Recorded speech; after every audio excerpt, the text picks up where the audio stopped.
ख्वाहिशों से नहीं गिरते हैं फूल झोली में, कर्म की शाखा को हिलाना होगा।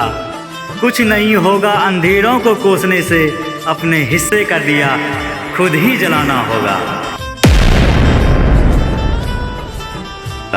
नमस्कार, मैं हूं आपका दोस्त आलोक, आपका स्वागत करता हूं डेली ब्लॉग चैलेंज में। आज हमारी ब्लॉगिंग का ये 16वां दिन है।